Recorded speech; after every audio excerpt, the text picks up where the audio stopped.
या देवी सर्वभूतेषु मां ब्रह्मचारिणी रूपेण संस्थिता नमस्तस्यै नमस्तस्यै नमस्तस्यै नमो नमः। ओम धूम दुर्गाय नमः।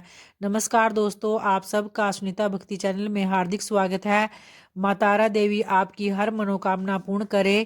तो आइए भक्तों, आज आप सुनने वाले हैं माघ मास की गुप्त नवरात्रि के दूसरे महाविद्या तारा देवी की कथा। तो दोस्तों, गुप्त नवरात्रि के दूसरे दिन मां तारा देवी की पूजा की जाती है। मां तारा देवी जीवन में आने वाली सभी विपत्तियों और संकटों से छुटकारा दिलाती है।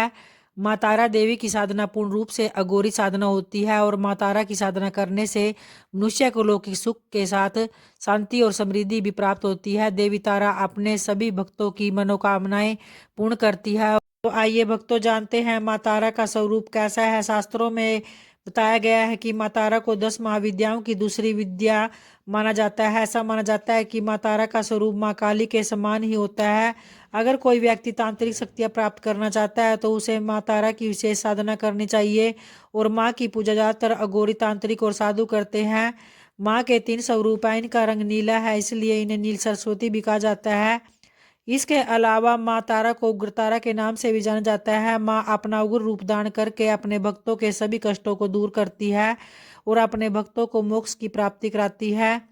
मां की पूजा करने से काम, क्रोध और लोभ से भी व्यक्ति को छुटकारा मिलता है।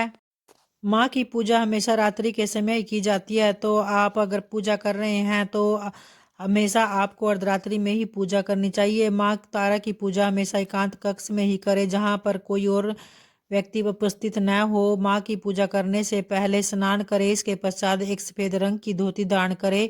अब पश्चिम दिशा की ओर मुख करके बैठ जाए और उसके बाद अपने समक्ष एक चौकी रखें और उस पर गंगा जल का छिड़काव करके उसे शुद्ध कर ले।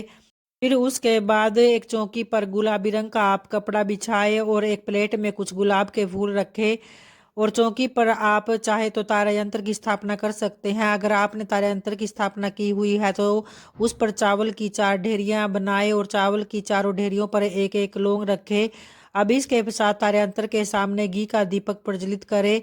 दीपक जलाने के पश्चात आप विधिवत मां तारा के मंत्रों का जाप करें और मंत्र जाप करने के पश्चात श्रद्धा पूर्वक आप मां तारा देवी की कथा सुने और मां की आरती उतारे। और फिर उसके बाद माँ को भोग स्वरूप में आप दूध से बनी खीर का उन्हें भोग लगा सकते हैं। नारियल की बर्फी और लड्डू अर्पित कर सकते हैं और फल या कोई भी मिठाई आप माँ को अर्पित करें।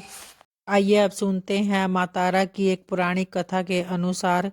एक बार जब महर्षि दुर्वासा के श्राप के कारण सभी देवता और संसार ऐश्वर्यहीन हो गए थे, तब दोबारा ऐश्वर्य की प्राप्ति के लिए देवताओं और असुरों ने मिलकर समुद्र मंथन किया और मंथन के दौरान समुद्र से हलाहल विष निकला। यह विष इतना भयानक था कि इसकी एक बूंद से ही पूरी सृष्टि नष्ट हो सकती थी। तब संसार की रक्षा करने के लिए भगवान शिव ने इस विष को ग्रहण कर अपने कंठ में धारण कर लिया और विष के प्रभाव से भगवान शिव का शरीर तपने लगा और उन्हें अत्यधिक कष्ट होने लगा। पीड़ा से मुक्ति पाने के लिए भगवान शिव ने आदिशक्ति का ध्यान किया। तभी आदिशक्ति माता तारा के रूप में प्रकट हुई और माता तारा ने भगवान शिव को एक नन्हे बालक का रूप प्रदान किया और उन्हें अपनी गोद में बिठाकर स्तनपान कराया।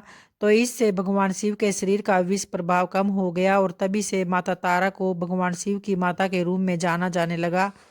तो इस तरह से भक्तों, आज के माघ मास के गुप्त नवरात्रि के दूसरी महाविद्या तारा देवी की कथा आपको जरूर पसंद आई होगी। अगर आई है तो वीडियो को लाइक जरूर करें।